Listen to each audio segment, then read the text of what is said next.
This week I'm going to introduce you to our Weekend Warrior series, where you get to see me and or some associates of Langlands climbing hit the rocks. It's quite early in the season, the weather's been pretty bad, but today we're heading to Torridon to see what we can get up to. So we arrive and the rock is absolutely soaking wet, which is sandstone. You can't climb on it because it can be damaging to the rock, and also it's not very good to climb on. We left it for a bit, got a coffee and a cake, which was a good move, and we came back and there was some dry rock. We chalked up some holds and started climbing. This is a classic boulder called Layback Dino, combining boulders, one called Layback and one called Dino. Like a massive layback jug with sort of smeary but quite decent feet. You work your way from the left, laybacking out right to a good edge that's sort of side pulling, and then you get a heel or a toe on the arete, match it, and then the crux is sort of pulling out of this position, releasing the heel and toe into a crimp,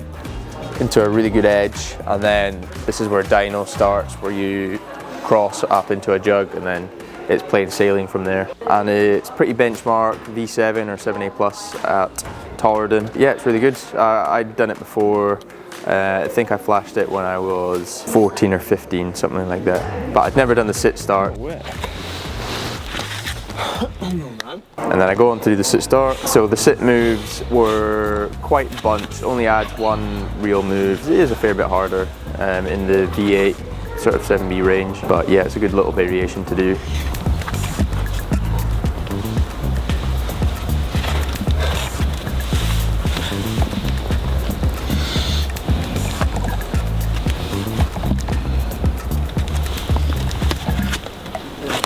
Fantastic.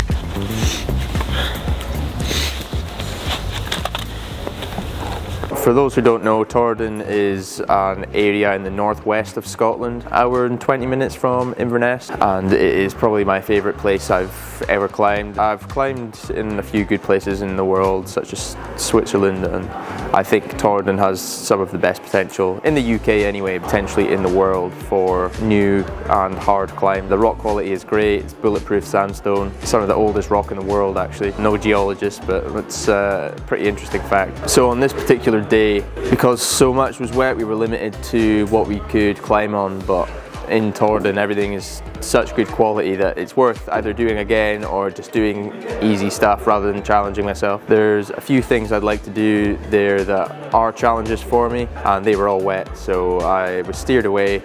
But I wasn't really worried because I knew there would be other stuff to do that was going to be dry. Potentially one of the best boulders I've done in general is Malk's Arete, this big prow at Torridon that was done by Malcolm Smith in God knows what year. The story goes that he was driving past and saw it and pulled over, did it without pads and flashed it. And it goes at about 7B. And it was a project for me when I was younger, I'll be honest. It took me a few years until I was about 15 to do it, and ever since then, every time I go to Torridon I'll go and do Malk's Arete. It's just absolutely incredible. On these big slopey rails and scoops, big campus moves at the start, slapping up off side pull crimps. It doesn't really climb like an arete, you're not really holding the arete at all at any point. The climbing is incredible all the same. So you start off on these two slopers, and my sequence is to take my feet off, to go right hand, left hand, and get my right heel on or right foot on. Side pull crimp, and the thumb is really important to get the thumb on top so that you're nice and secure. To set up your feet, jump to the sloper that has a few dimples on it, match in, get your feet set nice and high on the right scoop, and then you stand up all the way, try and hold your foot and hit the sloper on the lip. It's a big committing move on such a high boulder. From this point I get my right foot a little higher, match in, and then bring my right hand around the side, feet really high, and then sort of left hand, right hand, and scramble up over the right hand side of the boulder. It is quite committing, but I've got it so dialed now, I've done it so many times that it's not so bad. It comes with experience to know where's the best descent for a boulder. Often on boulders that are already established, you'll be pointed in the right direction for where's the best place to descent, but someone had to come and do it first, so they had to figure it out themselves. So with experience you'll start to understand where's the safest and best place to down climb off a boulder. But I have seen on some boulders you have to like abseil off the top or something like that, but not really in Scotland.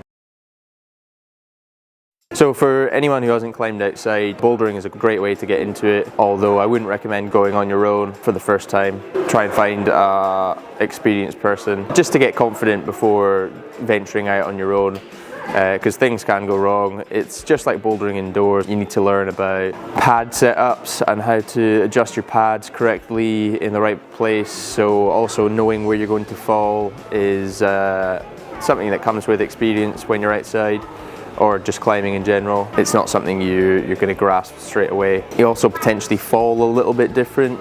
You might be a little more relaxed falling indoors and just sort of throw yourself off the wall, whereas outdoors you might not be so inclined to do that. So once you've sort of figured these things out and you're confident falling and setting up pad, you'll get on just fine. Good man. Sweet. Oh, nice. A few things about Torridon that's worth knowing is it's quite far out the way, it's quite remote, it's not really near anything. Inverness is the closest city and probably the closest supermarket, I'd imagine. So in terms of convenience, it's not that great, but for trips and stuff it's perfect. It's nice and quiet.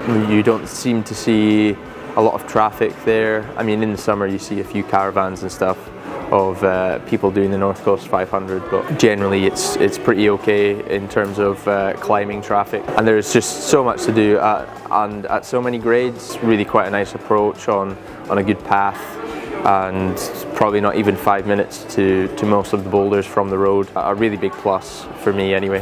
Hope you guys enjoyed my breakdown of our first weekend warrior session. This is the first of many, and hopefully the weather stays good so we can get a few in soon. Like and subscribe. Hot as on YouTube right now. Langlands Climbing, at Rhys Langlands 1 on Instagram. In the next video we have an accomplice of the Langlands Climbing.